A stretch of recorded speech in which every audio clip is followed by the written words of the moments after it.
오늘 시편 36편 1절부터 보겠습니다. 1절부터 4절까지 봉독하시겠습니다. 악인의 죄가 그의 마음속으로 이르기를 그의 눈에는 하나님을 두려워하는 빛이 없다 하니 그가 스스로 자랑하기를 자기의 죄악은 드러나지 아니하고 미워함을 받지도 아니하리라 함이로다. 그의 입에서 나오는 말은 죄악과 속임이라. 그는 지혜와 선행을 그쳤도다. 그는 그의 침상에서 죄악을 꾀하며 스스로 악한 길에 서고 악을 거절하지 아니하는도다. 아멘. 악인의 내면이 어떠한가? 이걸 고발합니다. 악인의 마음속은 어떨까? 그걸 고발해요. 근데 보니까 야, 악인의 마음이 이렇구나 라는 걸 알게 돼요. 지금까지 우리가 시편을 보면서 창조주 하나님의 위대하심, 공의로우심, 또한 백성을 향한 인자하심을 찬양했습니다. 그런데 지금은요, 시편 기자가 이것도 다윗의 시라고 되어 있습니다. 시편 기자가요, 하나님의 이러한 위대하신 공의로우심, 백성을 향한 자비하심 이런 것과 완전히 반대되는 악인의 내면과 행실을 적나라하게 파헤쳐요. 그럼 세상을 보면 야 이게 선이야 악이야 좀 모호합니다. 선으로부터 나온 거야? 악으로부터 나온 거야? 사실은 잘 알 수 없을 때가 많아요. 그래서 때로는 속습니다. 그런데 오늘 보여주는 이 악인의 내면을 보니까요. 악인의 내면은 실체가 명확한 거예요. 악인의 내면은 절대 선한 거야, 악한 거야 라고 헷갈릴 정도의 내면이 아닌 거예요. 악인의 속은 그대로 악함을 드러냅니다. 성경에 보면 하나님께서 우리의 마음을 감찰하신다 그러잖아요. 왜냐하면 사람이 행위는 속일 수 있어요.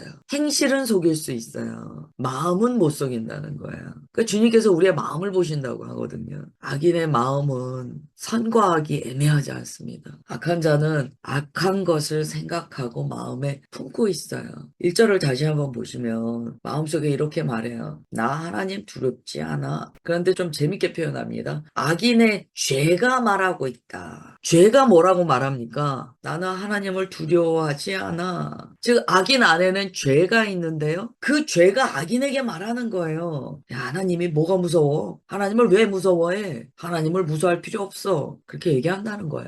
지금 이게 악인의 마음속에서 벌어지는 일이에요. 죄를 의인화해서 표현하죠. 죄가 말하고 조종합니다. 하나님을 두려워하는 빛이라는 것은요, 하나님을 경외하는 마음이에요. 경외심이 없다는 거예요. 특별히 빛이라는 것은요, 성경에서 통찰력, 진리, 이런 것을 상징합니다. 악인의 마음속에는 하나님을 두려워하는 것이 없어요. 경외하는 마음이 없어요. 또한 하나님의 존재나 하나님의 공의로운 심판에 대한 경계심이 전혀 없어요. 두려워하지 않는다는 거예요. 그러다 보니까 하나님의 존재에 대해서 무감각합니다. 더 정확히 얘기하면 하나님의 심판에 대해서 무감각해요. 이 범죄자들이 착각하는 게 있다잖아요. 범죄자들이 왜 범죄를 하게 되냐면 자신이 죄를 지어도 들키지 않을 수 있다라고 생각한다는 거예요. 그래서 죄를 짓게 됩니다. 이게 굉장히 중요한 포인트예요. 하나님의 심판을 두려워하지 않는다는 것은요. 마치 내가 지금 죄를 짓지만 이 죄를 나는 들키지 않을 수 있어. 나는 이 죄 때문에 영향받지 않아. 라는 생각이 있다는 거예요. 여러분 주변에요. 자기 죄가 들키지 않을 거라고 생각하고 죄 짓는 사람이 있다. 그것을 내가 알고 있다라고 한다면 잘 살펴보세요. 그분은요. 수도 없이 죄를 짓습니다. 자기가 들키지 않을 거라고 생각하기 때문에. 지금 이게 악인의 본질이에요. 왜 들키지 않는다고 착각합니까? 하나님을 두려워하지 않는 거예요. 이게 심각한 마음의 죄된 상태입니다.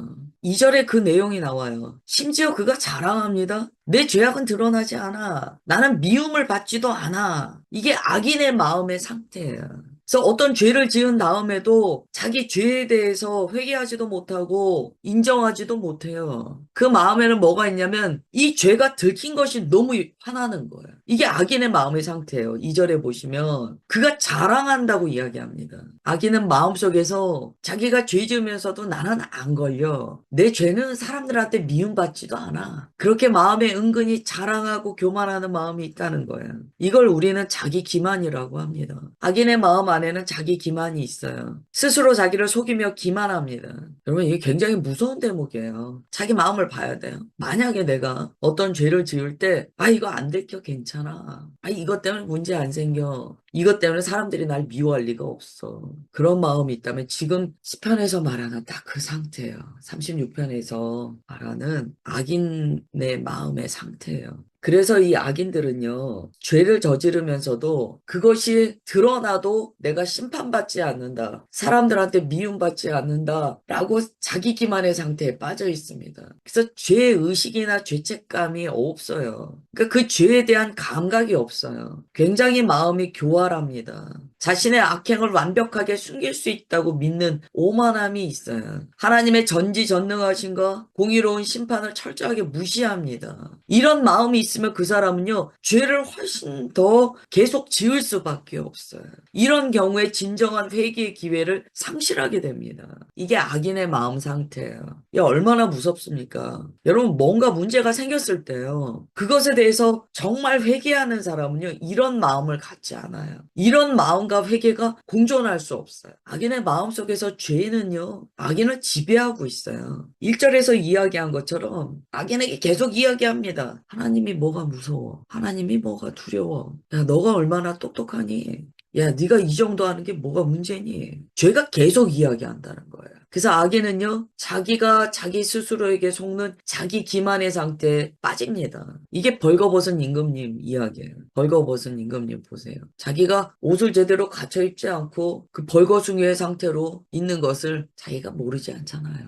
자기 기만의 상태에 빠져 있잖아요. 그러나 하나님께서는요, 이러한 자기 기만으로 안 보인다, 괜찮다라고 생각하는 모든 죄에 대하여 공의롭게 심판하신다고 오늘 말씀하시는 거예요. 하나님 앞에 명명백백하게 드러난다는 거예요. 3절을 보십시오. 그의 입에서 나오는 말은 죄악과 속임이라. 그는 지혜와 선행을 그쳤도다. 이런 자기 기만의 상태에 있으니까 말이요, 거짓말이 된대요. 마음에 있는 것이 말로 나오게 됩니다. 사람은요, 자기 안에 있는 것들을 숨기지 못해요. 결국에는 마음 안에 있는 것을 말로 뱉어내도록 되어 있습니다. 겉으로 드러나게 되어 있어요. 이 자기 기만의 상태에 빠져서 죄의 지배 아래 놓여 있으니까 입에서 나오는 것, 겉으로 드러나는 것이 죄가 되고 남을 속이는 일을 하고 선한 일을 하지 않더라는 거예요. 죄가 속삭이는 대로 그는 말하고 행동하게 됩니다. 이걸 보면은요, 여러분, 믿는 사람은 단순해야 돼요. 정말 단순해야 돼요. 마음에서 막 이 생각 저 생각이 많아서 막 저울질하고 재고 이런 마음이 있잖아요. 그게 결코 그 사람에게 유익하지 않습니다. 뭔가 내 안에 죄된 생각이 있을 때는요, 사람이 단순해야 돼요. 인정하고 주님께로 나아가면 그 사람은 살아요. 자기 마음에 뭔가 복잡한 것이 있을 때 그것을 주님께 다 펼쳐놓고 인정하고 회개할 거 회개하고 간구할 거 간구하고 그러면 살아요. 근데 악인은 그렇지 않아요. 마음 안에 인격화된 죄가 있는데 죄가 계속 악인에게 뭐라고 이야기를 합니다. 그러니까 그의 생각도 마음도 죄의 지배 아래 놓여 있어요. 그러면 사람이 복잡해지고 묘해져요. 왜 묘하게 느껴질까요? 아, 이게 선한 거야. 이게 악한 거야. 헷갈리는 일이 발생해요. 그럴 때 주님께서는 헷갈리는 그것에 속지 않으세요. 마음을 정확하게 보십니다. 저 마음에 무엇이 지금 세력을 발생하고 있는가 보신다는 거예요. 4절 보면 침상에서 죄악을 깨요. 스스로 악한 길에 서요. 악을 싫어하지 않아요. 악을 좋아해요. 4절은요, 결국 악인이요, 죄에게 완전히 잠식당해서 그의 악행이 일상화되고 습관화된 모습을 보여줍니다. 여러분, 침상이라는 것은요, 평안하게 쉬는 시간이에요. 하루의 삶의 무게도 좀 내려놓고, 마음도 좀 풀어지면서 잠을 청하는 자리입니다. 그 가장 자기 안에, 자기 본연의 모습이 나오는 시간이 침상에서의 시간이에요. 또한 침상은 하나님께서 창조하신 그대로 그 사람이 안식을 얻는 장소이자 시간이에요. 그런데 죄에 완전히 잠식돼 버리니까 어떻게 합니까? 침상에서도 죄를 짓더라는 거예요. 꿈에서도 악한 일을 꾀한다는 거예요. 침상에 누워서도 악한 계획이 멈춰지지 않는다는 거예요. 잠 안 올 때 이 생각, 저 생각 날 때 있으시잖아요. 그 이 생각, 저 생각이요. 다 죄를 깨하는 것이다 라고 말씀합니다. 이 정도 먹히면은요. 스스로 악한 길에 서요. 더 이상 죄가 부추기지 않아도 자기 스스로 악한 길에 서서 죄를 꾸미고 죄를 실행합니다. 그는 악을 싫어하지 않아요. 악을 좋아한다는 거예요. 악한 일을 거부할 이유가 없어요. 이미 마음에 악을 좋아하는 마음으로 사로잡혔기 때문에. 4절까지 악인의 내면의 상태에 대해서 이야기합니다. 죄가 얼마나 사람의 내면 안에 들어와 사람을 파괴하는지를 우리가 알 수 있어요. 그래서 우리는 자기 안에 있는 죄를 방치하면 안 됩니다. 죄된 마음을 방치하면 그 죄된 마음을 결국 즐기게 돼요. 반드시 그건 실행하게 되어 있습니다. 그리고 결국 죄책감이나 죄의식 자체가 없어요. 죄에 대한 기준이 없습니다. 그런 상태로까지 나아가게 돼요.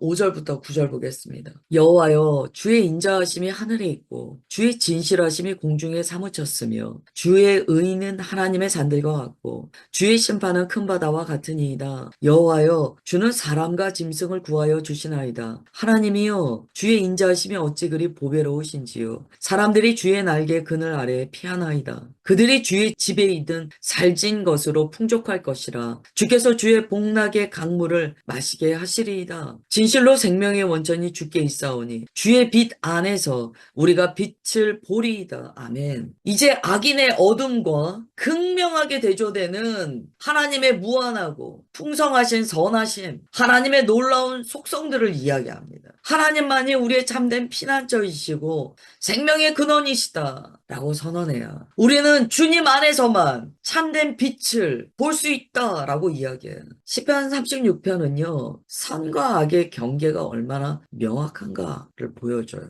신앙생활 하시면서 경험하셨을 거예요. 선과 악의 경계가 모호하신 분들을 보게 돼요. 이상하게 모호해요. 이건 아닌데? 근데 그렇게 명확하지 않은 걸 보게 돼요. 뭔가 또 선한 일에 대해서도 기쁨이 없어요. 이게 선악에 대한 경계가 모호해서요. 결국 보면 이분의 선악의 경계는요, 나예요. 그래서 내가 생각할 때 이건 악해. 내가 생각할 때 이건 선해. 라는 것에 사로잡혀 있어요. 결국에는 자기가 주인이에요. 굉장히 위험한 상태예요. 무엇이 선한지, 무엇이 하나님의 뜻에 반대되는 것인지에 대해서 내가 잘 모르겠다. 주님께 여쭤봐야죠. 위험한 상태는요, 그 기준이 나에게 있을 때, 자기에게 유익하고 자기 마음에 들면 이건 악한 일이 아니에요. 그러면 수없이 많은 합리화가 나옵니다. 주님께서는 오늘 말씀을 통해서 결국 사람의 마음을 감찰하신다는 것을 보여주세요. 하나님은 회전하는 그림자도 없으세요. 그게 성경의 표현입니다. 하나님은 선하세요. 시편 36편은 이러한 극명한 대조를 통하여 우리 마음에 빛을 비추어 줍니다. 왜 하나님의 것과 세상의 것을 구별하지 못하느냐?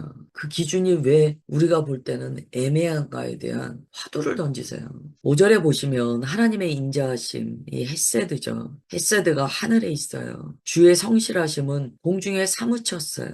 주님의 인자하심과 성실은요, 우리가 감히 상상할 수도 없는, 우리가 상상할 수 있는 그 차원을 벗어난 인자와 성실이세요. 이 이야기는 뭐냐면요, 하나님의 인자하심과 성실하심은 모를 수 없다. 하나님의 선하시고 인자하심은 우리가 정말 마음이 정하여져서 바라볼 때 모를 수가 없어요. 또 하나님의 공의와 심판에 대해서 이야기합니다. 하나님의 공의는 하나님의 산들과 같고 심판은 큰 바다와 같습니다. 이것도 무슨 이야기입니까? 하나님의 공의하심과 하나님의 심판에 대해서는 모를 수가 없다는 거예요. 지금 앞에 악인이요. 나는 이래도 심판받지 않아. 사람들한테 미움받지도 않아. 라고 생각하고 있거든요. 그것과 대조하여서 말씀하시는 거예요.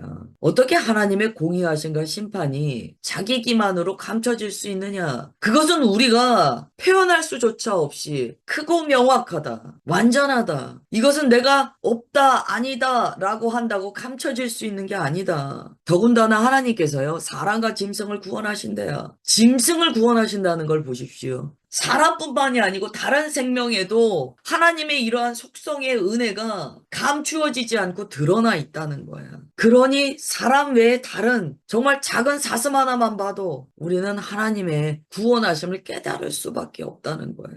7절 주의 인자하심이 어찌 그리 보배로우신지요. 인생들이 주의 날개 그늘 아래 피하나이다. 이 감추어질 수 없는 하나님의 은혜를 우리가 알기 때문에 우리는 하나님의 그 은혜를 찬양하며 주님의 그늘 아래 피하게 된다는 거야. 이걸 우리는 자연스럽다라고 할 수 있어요. 오늘 말씀에 따르면 이거는 너무나 자연스러운 일이에요. 마음에서 죄의 지배를 받고 있지 않다면 이 모든 것은 너무나 자연스럽다는 거예요. 하나님은 우리를 부유하게 하세요. 즐거움의 강물을 마시게 하세요. 주님 안에 거하는 자는요, 그 마음에 하나님께서 주시는 즐거움이 있어요. 기쁨이 있어요. 성경을 보면 하나님의 백성의 특징이 있습니다. 여기도 이제 주의 즐거움의 강물을 마시게 하신다라고 하잖아요. 하나님의 백성은요, 딱 특징이 있어요. 마음이 밝아요. 그리고 마음이 하나님께서 주시는 이 즐거움이 항상 넘쳐나요. 이거는 그 사람의 어떤 성품이라고 볼 수 없어요. 하나님께서 그 안에 계시기 때문에 생수의 근원 되신 주님 안에서 그 즐거움의 강물이 계속 마음으로부터 솟아 나와요. 그래서 잠시 슬픈 일이 있지만 다시 마음이 기쁨으로 변화받습니다. 지금 주님께서는 우리의 마음을 말씀하시는 거예요. 9절 보면 진실로 생명의 원천이 주께 있사오니 광명 중에 우리가 광명을 본다 그래요. 빛 안에 거하는 빛, 빛 안에서 보는 빛이라고 이야기해요. 이게 하나님의 백성의 마음의 상태야. 완전히 대조되죠. 이 아침에 주님께서 우리에게 무엇을 말씀하십니까? 마음을 보라는 거예요. 마음. 우리는 자기 마음을 살펴야 돼요. 우리의 마음의 어둠은 어떻게 자라나는가? 내가 어둠을 받아들이고 하나님께 자리를 내어드리지 않는 거예요. 예수님께 자리를 안 내어드려요. 여러분 마음의 방을요. 문을 다 열어서 통합하셔야 돼요. 감춰진 영역이 없어야 돼요. 그리고 다 열어보아 주님의 빛이 임함에 어둠이 이기지 못하더라. 다 쫓아내셔야 돼요. 오늘 주님께서는 마음에 대해서 우리에게 말씀하셨어요. 오늘 한날 마음을 잘 살피시면서 주님의 은혜 안에 거하시기를 축복합니다. 기도하겠습니다. 하나님 감사합니다. 주님 시편 36편의 말씀을 통하여 악인의 마음의 상태와 또한 하나님의 백성의 그 마음이 어떠한 것도 가르쳐 주셨습니다. 마음을 살피는 한날 되게 하옵소서. 우리 안에 죄의 속삭임을 단호하게 끊어내며 주님의 빛 안에 거하는 우리가 되게 하옵소서. 성령 하나님 그렇게 역사하여 주시는 것 믿습니다. 강권하사 우리를 붙드시고 우리의 마음을 주의 빛으로 밝혀주심을 믿사오며 사랑하는 주 예수 그리스도의 이름으로 기도드리옵나이다. 아멘.